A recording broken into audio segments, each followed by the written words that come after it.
What if the creatures we fear most aren't hiding in the shadows, but above us, moving through the treetops in darkness? In the forests of the Olympic Peninsula, something is watching. Something that defies natural law, that moves with impossible grace, and seems to command both beast and fungus alike. The Pacific Northwest has long been a hotbed of mysterious encounters, from Bigfoot sightings to inexplicable disappearances. But what I'm about to share with you goes beyond traditional eyewitness accounts. A search and rescue veteran who witnessed something so bizarre, so utterly alien, that it challenges our very understanding of what exists in our forests. What's even more disturbing is how quickly officials move to suppress this incident, and most importantly, how many other search and rescue teams have encountered these beings only to be silenced, or worse, killed.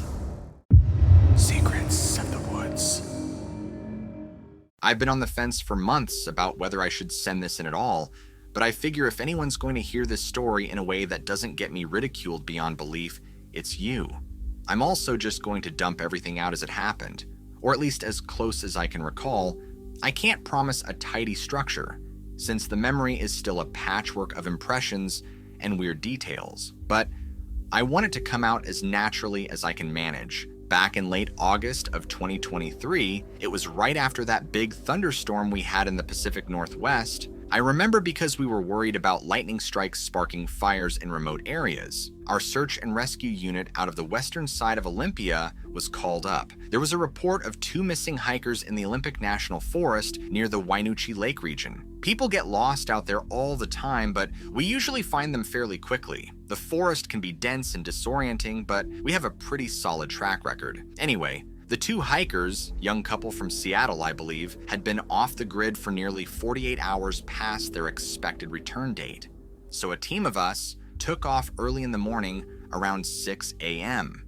The day felt off right away, but in the moment, I chalked it up to the thick fog rolling in from the coast. Visibility was maybe 30-40 feet in some places, and everything smelled damp, like that musty cedar and wet soil mix you can practically taste in your nose. The canines are a big part of how we find people out there, and we rely on them to pick up a scent or track human footprints, that kind of thing. But from the start, they were acting uncoordinated is maybe the best word. Instead of bounding ahead or checking underbrush, they kind of moved in these synchronized arcs, like they were choreographed. Every once in a while, they'd pause, tilt their heads in unison, and let out these low, simultaneous howls. I know, that already sounds strange. I remember looking at my coworker, I'll call him Jay, and seeing him shrug and kind of half laugh like he couldn't believe it either. We assumed maybe the dogs had caught the same scent, but it wasn't even that. The howling was in these distinct intervals, almost harmonic in nature, not normal dog howling in the slightest. And then we noticed they were forming these shapes,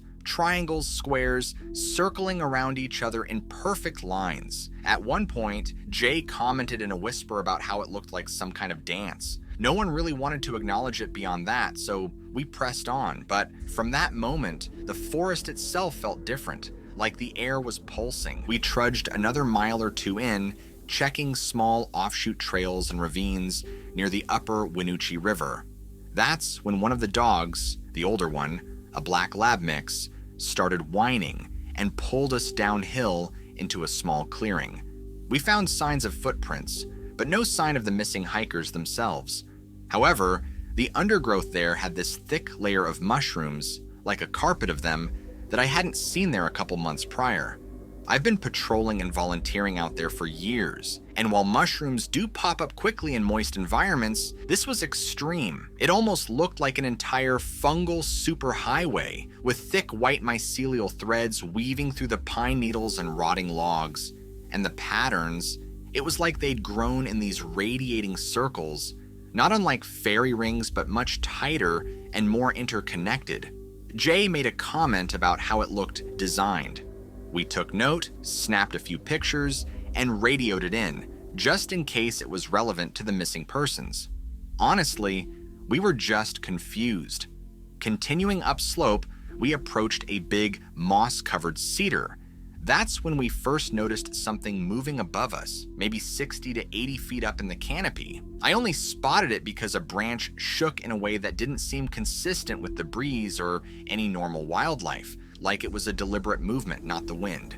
The figure, or shape, I don't know what to call it, was large, definitely bigger than a person.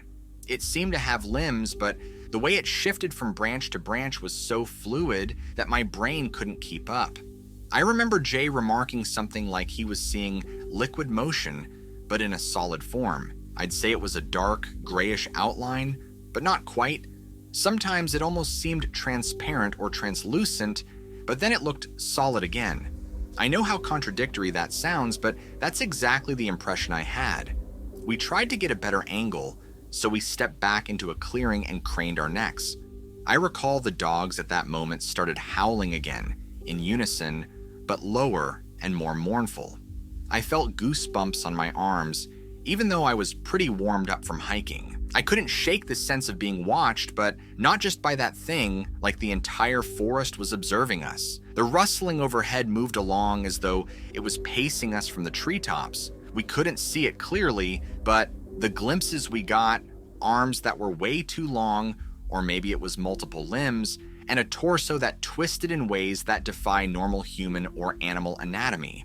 It was big, though, 8 or 9 feet tall if I had to guess by how it spanned the branches. Despite that size, it made very little noise aside from the occasional scrape against bark. We kept following it, or maybe it was following us. It was hard to tell. Meanwhile, the dog that had been whining earlier started dragging behind as though it was reluctant to keep going. We paused to give it water, and that's when I noticed the second dog sniffing around the base of another tree. The fungus growth was everywhere in that spot. I swear there was a moment where I saw the mycelial threads pulsing like they were reacting to the creature above. And in a fleeting second, it felt like the dog's howling and the fungus pulsing were connected, like the dog was giving a signal and the mushrooms were responding in kind. I know how nuts that sounds, but I can't unsee it in my mind. Our usual practice in a situation like this is to either keep tracking or radio for backup if we suspect we're near something dangerous, like a cougar or a bear.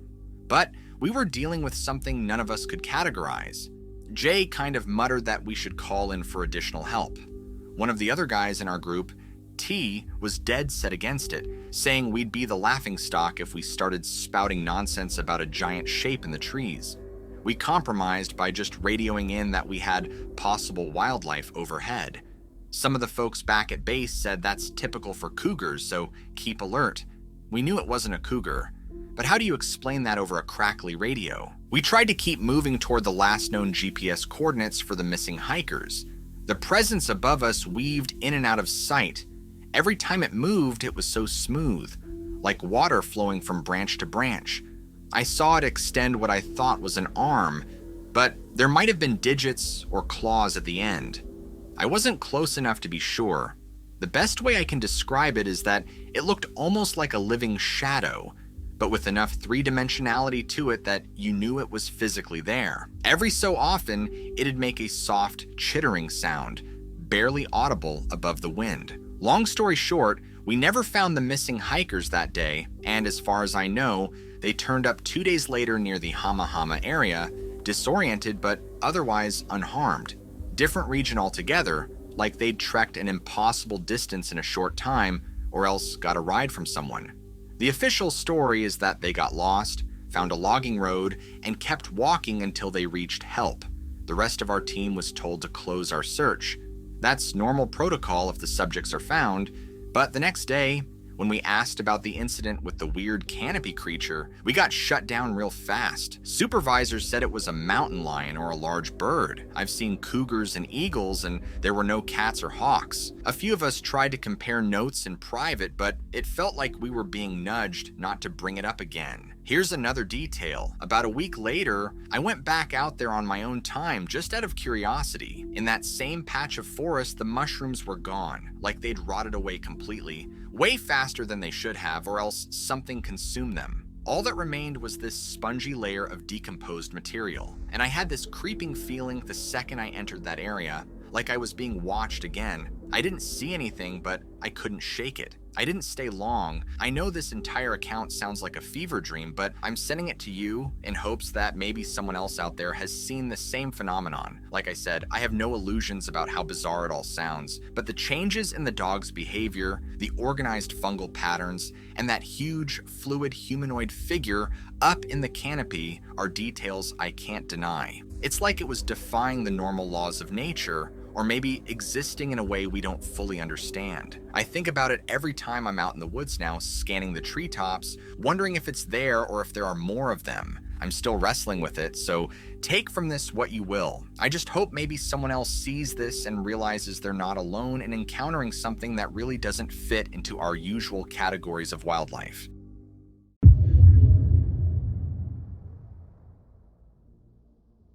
Another park ranger reached out to share his strange experiences with something that he couldn't begin to explain. So, I'm 34 years old, used to work as a park ranger at Yellowstone, the big national park with the geysers, hot springs, and all that jazz. I guess I'm telling this story here because I just need to get it off my chest and maybe get some kind of validation or, closure. I never really told too many people about this except a couple close friends, but it's been, 4 years now, something like that, and it still kind of haunts me. So I was stationed in a less popular area of the park, won't say exactly where, but most tourists don't really go that far off the beaten track. My job was mostly just to make sure campers weren't setting up illegal fires or that people weren't wandering off trails doing something stupid. I've always been kind of outdoorsy, so it sounded perfect. I guess I didn't realize just how quickly things can get weird out there. Anyway, let me get to the actual story. One day I was out on a routine hike. I was supposed to check a few boundary markers, the ones that indicate employees only or restricted access, that sort of thing. Some of them get knocked down by animals or just, weather and time. It was a relatively quiet day, not much going on, and I was looking forward to finishing early. So I'm walking around and I noticed that some of the signage wasn't where it should have been. Like there was this boundary line that we call the quiet zone. Okay, these are areas, just so you know, that are they're basically no-go zones for the public and for most staff too. Supposedly these places are off limits because of safety concerns, stuff about high electrical activity and unusual phenomena. Honestly, we get a lot of weird rumors floating around. Some people say it's for wildlife protection, others say it's top secret government research. I never got the full official explanation. I always respected the boundaries. Obviously, who wants to get fired or worse? But on that day, I realized I might have accidentally wandered in too far because the signage that was supposed to keep me out was gone or knocked down. I didn't even notice at first. The environment started feeling different, like, how sometimes your ears get that weird pressure change, like you're going up in an airplane. I started feeling that my head was buzzing and my vision got a little fuzzy at the edges. I remember thinking, that's not right, so I checked my map and sure enough, I was in an area that was definitely not where I was supposed to be. So I tried to backtrack, but it was like the air was heavy. My hair started standing on end, like static electricity was all around me. It felt like a swarm of invisible bees, if that makes any sense. The closer I got to the center, well, I assume it was the center, the dizzier I felt. And my radio just gave static, so I couldn't call out to anyone. After maybe 5 or 6 minutes in this area, I swear it felt like an hour. My stomach churned and I had this raging headache. I started feeling unbelievably nauseous, like I was going to pass out or throw up. That's when I realized I needed to get out of there pronto. So I turned around and kind of stumbled back the way I came, and here's the weird part. As soon as I got a few 100 feet away, the pressure in my head eased and the static feeling went away. Like instant relief. I can't even begin to describe how weird that was. But then the real trouble started. When I got back to headquarters, our little station, I told my immediate supervisor what happened because I felt like absolute garbage. and needed to see the medic. I was basically on the verge of collapsing at that point. My supervisor's face just went pale. He pulled me aside real quiet-like and said, "Listen, you never went there, got it?" I was like, "What do you mean?" And he basically spelled it out. If I told anybody else or made a big deal about being in the quiet zone, my job would be on the line. And in fact, it might not just be my job. He wasn't being subtle about it either.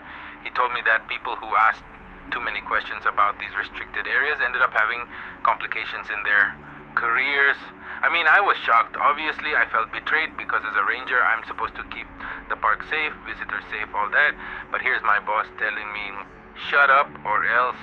It was just so surreal. I asked about a medical checkup, and he was like, "Well, we'll arrange for something hush-hush."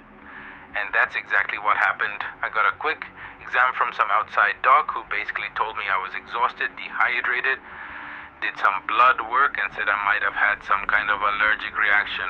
I know that's total BS though. The doc looked cagey, like he was reading from a script, you know. I ended up being sick on and off for about 2 weeks after that. Vomiting, migraines, weird dreams. Oh man, the dreams were the worst. Can't even describe them properly, but they felt like someone else's memories were playing in my head. Or maybe like I was seeing the park from 1,000 different angles all at once. So yeah, I recovered enough to keep working, but I kept my mouth shut. Eventually though, I resigned. Couldn't handle the idea that there was something out there, something truly weird and potentially dangerous, and that I was basically forced to cover it up. I've since moved on to a different job, but the memory is still fresh in my mind. I'm sure some of you might be rolling your eyes, thinking this is some big conspiracy theory, but I swear the physical symptoms I felt, no one can just fake that. And the way my boss reacted, that was real too. This park is full of secrets, and the quiet zones are definitely one of them. I don't know exactly what's going on out there, electromagnetic anomalies maybe, or some weird natural phenomenon nobody wants to talk about, but it's real, and it made me sicker than I've ever been before or since. I guess that's it. That's my story. I still have nightmares, I still have random migraines, and sometimes I wake up in a cold sweat remembering how the air felt in that place. I'm hoping sharing this might help. So, yeah, thanks for reading. Stay safe, guys, and if you ever see signs saying quiet zone, do not go in. Trust me, it's not worth it.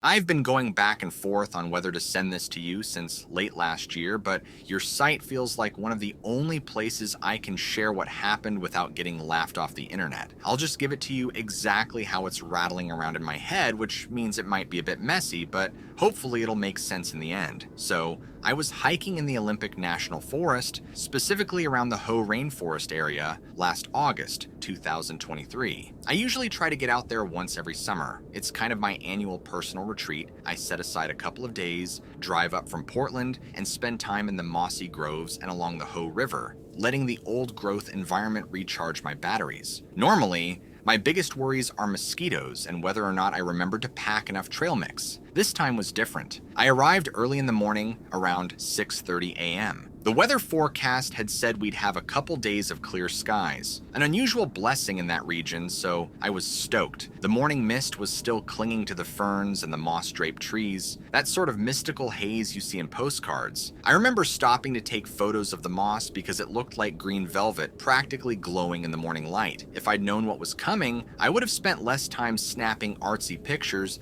and more time paying attention to my gut. After hiking a mile or so in, I started noticing these little shredded bits of bark on the ground. It looked like something had been stripping the lower sections of a few trees, but not in a typical bear claw marks way. The bark was peeled off in odd, almost geometric strips. I made a mental note, but I've seen weird stuff out there before. Deer antler rubs, small damage from storms, occasionally trees being used for survival practice by other hikers, though that's rare. I carried on, crossing a small footbridge over a creek. The water level was low, which was interesting for August since we'd had decent rainfall earlier in the summer. Tangential, I know, but all these details seemed relevant in my mind later, like the environment was slightly off. I headed deeper along one of the side trails. I think it was the Ho River Trail spur that leads toward 5 Mile Island, but I'm not entirely sure because I was meandering off the main path to explore.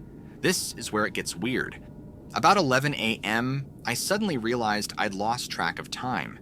Not in the usual, oh, I'm relaxed and time flies sense. It was like I blinked and it went from mid-morning to nearly noon. My watch said 11:57. I had a vague recollection of hearing a low humming sound in the forest, but I couldn't place where it had come from. And I wasn't sure if it was real or just in my head. I felt disoriented, like I'd just woken up. I shook it off, thinking maybe I got dehydrated and spaced out. I kept walking, and maybe 10 minutes later, I stumbled upon a small clearing. The ground was damp, but not soggy, and there was a circle of mushrooms. White, delicate caps that seemed to pulse slightly in the breeze.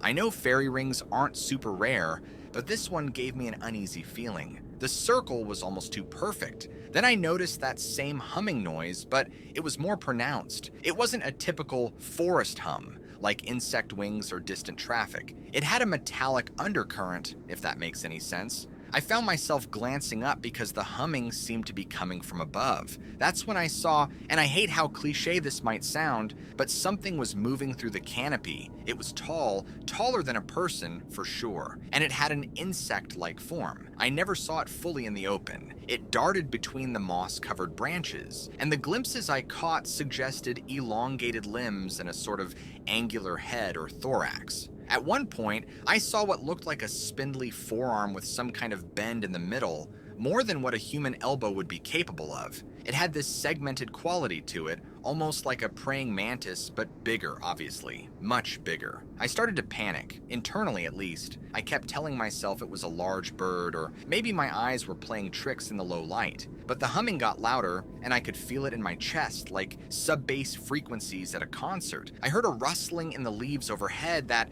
mechanical hum pulsing in waves. I thought maybe it was a drone or some kind of tech, but the motion I saw wasn't anything mechanical, it was organic, fluid. I couldn't see the face or eyes, but I had the overwhelming sense that it was watching me. I tried to rationalize what I was seeing. The last time I felt that level of fear was a few years ago when I was in Big Bend National Park and nearly stumbled on a rattlesnake. But this felt different, more primal, like I was trespassing in some place I shouldn't be. Part of my brain screamed to leave, but I was also transfixed. That's when the wind picked up just slightly, enough to knock a few leaves down. And in that moment, the figure moved across a gap in the canopy. I caught a clearer look, tall, spindly, with these two large forelimbs that looked almost like bent blades, or maybe it was just the shape of the arms. The color was muted green or brown, blending with the moss. I backed away slowly, not wanting to run because I instinctively felt that sudden movement might trigger a chase response. If that was even in this creature's repertoire, my heart was pounding. I kept glancing up, trying to see if it was still following me. The humming would fade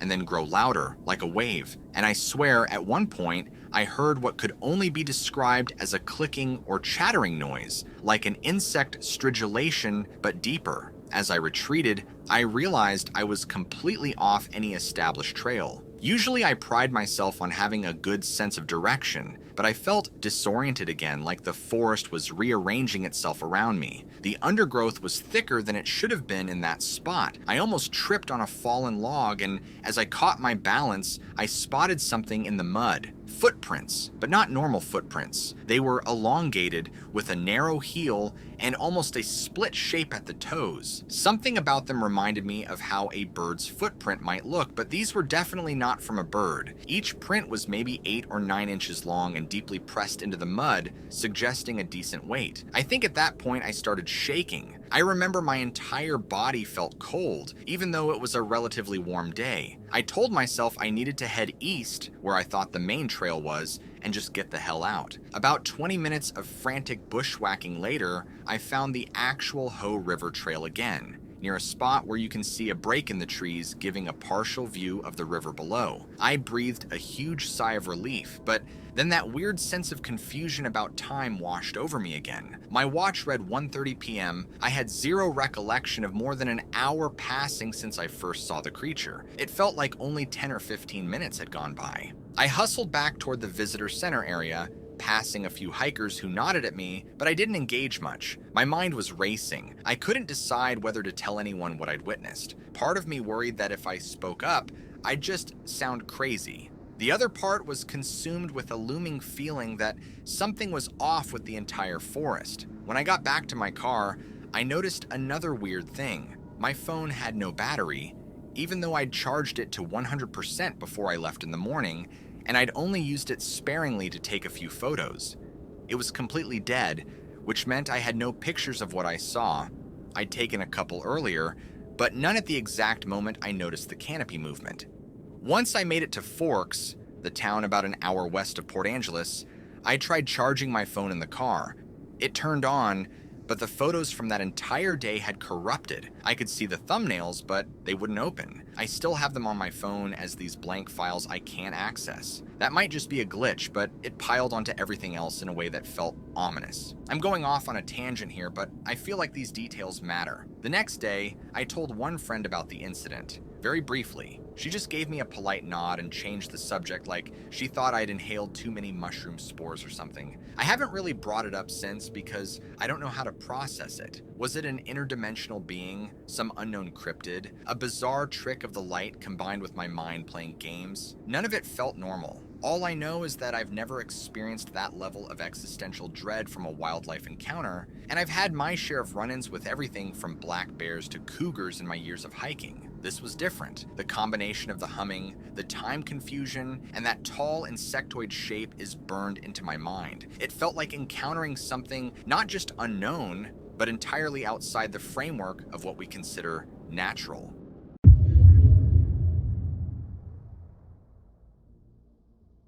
Okay, well, I'm really nervous. Please forgive me. I'll do my best to recall all the details. Yeah, I'll start at the beginning. This happened last September, right after Labor Day, if I'm remembering right, up in the Olympic National Forest. It was probably the 6th or the 7th of September, because I usually schedule a couple of days off around then. I've been going out to that area since I was a teenager. My folks used to take me camping around Lake Quinault, and I kind of fell in love with the whole region, the moss, the big ferns, the old cedars, all that. So yeah, I planned this solo camping trip. I set up near the Graves Creek trailhead, if you know that area. It's off the South Shore Road, I think about maybe a 40-minute drive from the small store near Lake Quinault Lodge, if you just keep going east. I was the only camper in this one primitive site. The official campground, I think it was, the Graves Creek campground was full, so I found this little pull-off. Everything seemed, normal, peaceful. So the first night, no big deal. I hiked down to the Graves Creek Trail, did a short run out toward the Enchanted Valley direction, but I only went like 5 miles in and then turned back. I got back to my tent, maybe 7 p.m.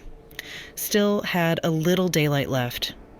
So I boiled some water, made freeze-dried chili, whatever.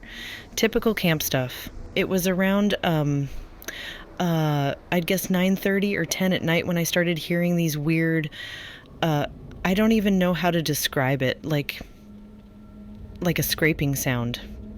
Not like an animal clawing bark, more, I don't know, sharper, if that makes sense. I assume maybe it was a raccoon rummaging around, but I couldn't see anything with my flashlight, so I brushed it off. I'm usually not easily spooked. Then around midnight I woke up. I must have dozed off, but then snapped awake. And the entire area was dead silent. I was lying there trying to figure out what woke me up. And that's when I heard this low, I guess you could call it a clicking or chattering, sort of like if you took, the sound of a raccoon chittering, but slowed it down and made it deeper.